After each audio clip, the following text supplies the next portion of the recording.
You're listening to the Valley Labor Report with David Story and Jacob Morrison. Yeah. So, Kenzo, you talked about some of the things that you did when you won nurses in every school. It hasn't been implemented yet. You won counselors in every school, which I don't think that has been implemented yet, or it's still working. And, those are things that y'all fought really hard for your kids to, have better schooling. And, I think even if that wasn't, technically what you struck over, y'all were definitely like, if you could, you probably would have, and you're definitely fighting for those kinds of things. And I think, that's like a good segue into like, what has it been like teaching in a pandemic, teaching remotely, because you've demonstrated your concern for these kids already, and so certainly this disaster has impacted your relationship with your students and your ability to teach. So can you just talk to us about what it's been like being a teacher during this time? If just focusing on the classroom issues, even beyond the political fights that we've been on, it's been really hard. That's what I think makes it so unconscionable that we've had to be in political fights during all this, is because just the matter at hand of educating students in this new way has been stressful enough and difficult enough. And it's, last year when we first went on distance learning, it happened because the governor forced the hand of our mayor. Our mayor did not want to close down schools. She let schools be open for one day beyond most schools in the state, and the governor just shut things down. And then we immediately were hit with this challenge. And I'm someone who's pretty tech savvy. I stream, I have a podcast and everything, but it doesn't necessarily translate one-to-one with teaching over Zoom or teaching over Google Meets, which is the only thing we're allowed to use in the Chicago public schools, which also is a host of issues. They already had the contract with Google. So what happened was we by default had to use Google. Google is huge of a corporation as it was not prepared for what was happening. So then they slowly had to add all these additional apps, because the idea of Google Classroom, I don't think, was to replace the classroom. I used to use it a lot before the pandemic, and I thought it was a great supplemental program. It doesn't substitute the classroom. And so we're trying our best. If the Board of Education sat down with the union like we asked them to from the very beginning to come up with a plan, I think we could have had something that worked out better. As it is right now, we have the longer school day, like I mentioned earlier. Rahm Emanuel pushed 10 years ago, and we haven't been able to peel it back. And Mayor Lori Lightfoot sees this as a boss, as through the eyes of a boss, not an educator. So she wants to make sure that we work. So she wants us to have 7 hours practically behind a computer, and it's draining us and it's draining the kids. Yeah. And, I think that's really important that folks kind of realize what it's like being a teacher during this time. We're going to talk some more about your experience being a teacher, some of the things that you've talked about on your podcast, and then we'll kind of go into some of the more political fights. You've had some pretty high profile battles with your mayor, and you've been really tarred and feathered in the media by your mayor and by media all over the country. So we're going to talk about that on the other side. Stay tuned. To the Valley Labor Report with David Story and Jacob Morrison.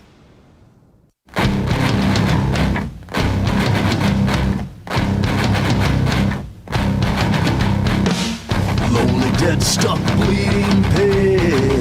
Lonely did I choose today. Welcome back to the Valley Labor Report. My name is Jacob Morrison, here with my co-host David Story. We've got on the line with us Kenzo Shibata. He is the host of Class Time Pod. He is the functional vice president for the Chicago Teachers Union. He's been talking to us some about what it's like to be an educator during the pandemic. How have your children been reacting to the remote learning? Like how have they been holding up with it? My students or my own child? Yeah, well, both. Either. Either. Well, I have a second. I almost gave him the wrong grade. I have a second grader, and we're very involved in his school. And it's right down our block. My wife is on the local school council. We don't have an elected school board, but we had this awesome program led by our former mayor, Harold Washington, which gave us these local school councils where discretionary spending, who the principal is, these are voted on by parents and members of the community. So, we're really happy with even the online education he's having. I will say this, though. That is because we are so involved in the school and we know so many of the teachers. We know the principal. We know so many of the folks there.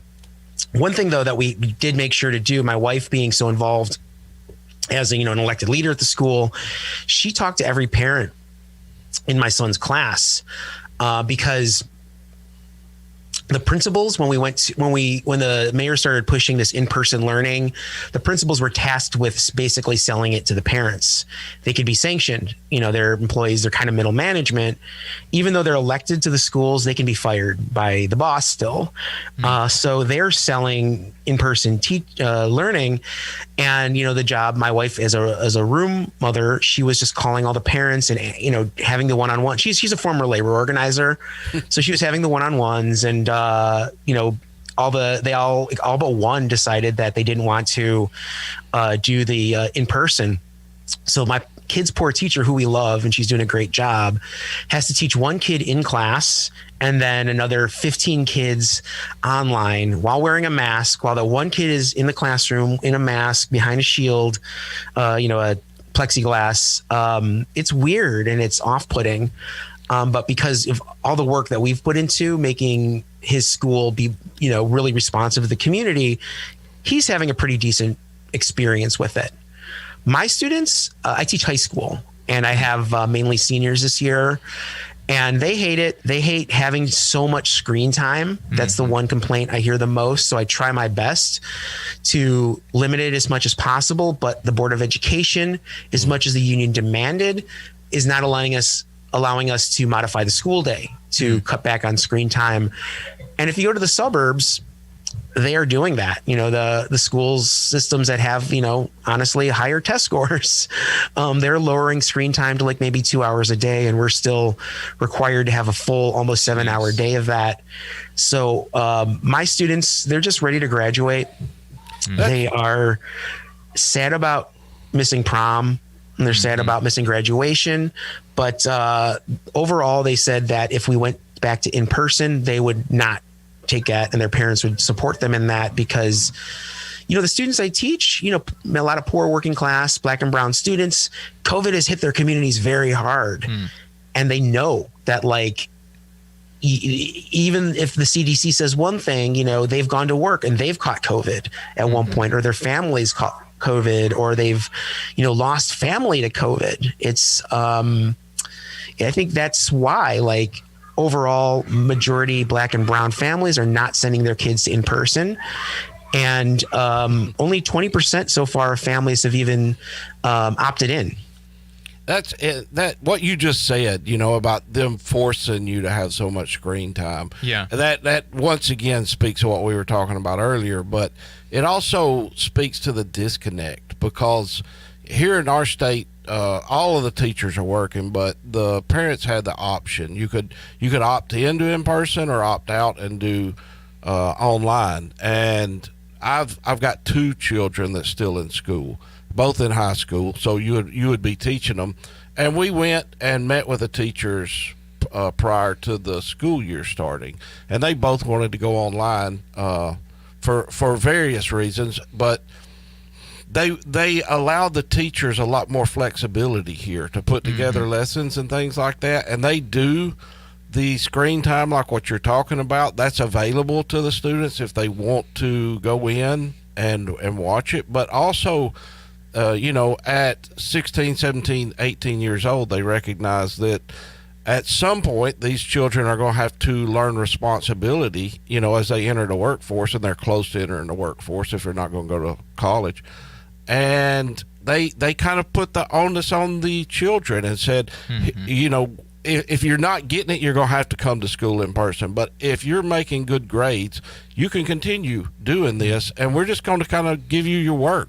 And I can tell you, she just turned 18 this past month, an 18-year-old daughter that was consistently a C/D student because she has some anxiety, social anxiety issues. This went to an AB honor roll student this year, and it's really, it speaks to allowing these teachers the ability to meet the needs of students where they're at, as opposed to trying to force this blanket one size fits all. Authoritarian crap on all these teachers and the students in general.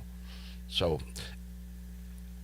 yeah, I would say just the whole overall, the overarching thing about the pandemic that makes me so mad is the bosses, the capitalists have had these expectations that we produce at the same rate that we would outside of the pandemic. And if we can't do that, that's on us as workers.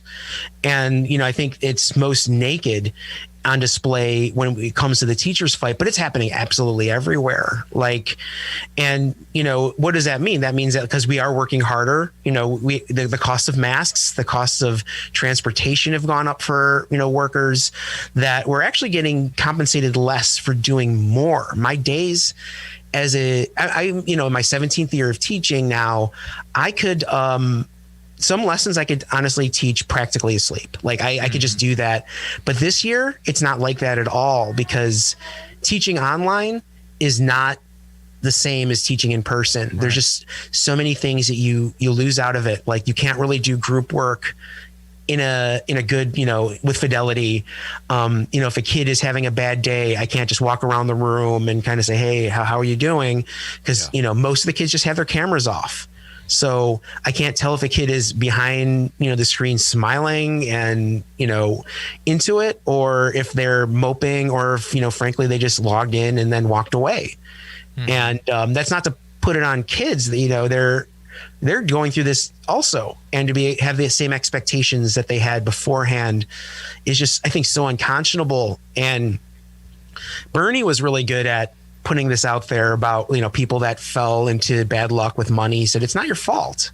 Yeah. I think that's the message that we need to keep carrying through this pandemic is, there's been so much death and despair. And, if we're having a day where we're not productive, it's not our fault. And, the bosses shouldn't be exploiting that. Thanks for tuning in, folks. Here's an announcement right at the top. The North Alabama DSA is holding a necessities drive every Saturday. That means this Saturday from 3 to 5 p.m. at the IBEW Local Union Hall, Local 558 Union Hall, on Clinton Avenue, right across from Yellowhammer and Campus 805 in Huntsville. So if you're in the area, you want to drop off some clothes, some non-perishable food items, blankets, then swing by the IBEW Union Hall right across from Yellowhammer and Campus 805 from 3 to 5 p.m. this Saturday and every Saturday. Follow at DSA North Alabama on Twitter for more information. And all of that merchandise is going to the Manor House. So it's being distributed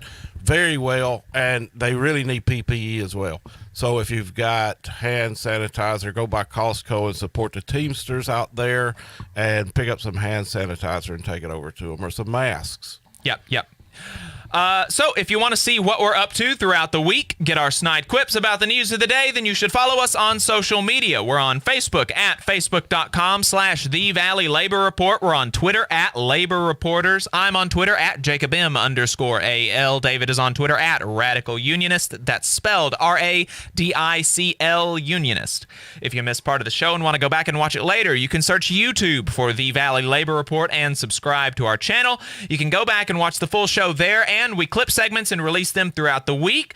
We also upload the program on more than 11 different podcasting apps. So to see if we are on your listening platform of choice, go to thevalleylaborreport.transistor.fm/subscribe. We've got a website, thevalleylaborreport.org. And finally, if you appreciate our work and want to help us stay on the air, then consider throwing us a couple dollars a month on patreon.com/thevalleylaborreport.